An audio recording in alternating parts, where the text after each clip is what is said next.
લગ્ન થવામાં પ્રોબ્લેમ આવે છે તો આ એક ખરાબ શુક્રની નિશાની હોય છે. શુક્ર એક મુખ્ય એનર્જી છે, એટલે કે તે સારો થાય તો લગ્ન થાય.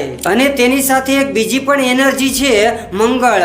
તમારી કુંડળીમાં મંગળ ખરાબ હશે તો કોઈ મંગળ કાર્ય નહીં થાય. અને જેની કુંડળીમાં શુક્ર અને મંગળ આ બંને ગ્રહ ખરાબ હોય તેના લગ્ન થવામાં પ્રોબ્લેમ આવે છે.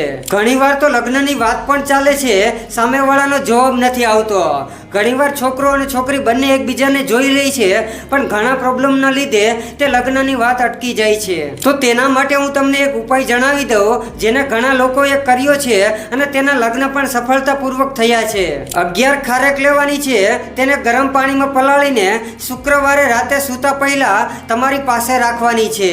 અને બીજા દિવસે એટલે કે શનિવારે સવારે ઉઠીને તમે ગમે તે 4 રસ્તા પર ફેંકી દો. આવું તમારે 11 શનિવાર કરવાનું છે. જય માતાજી.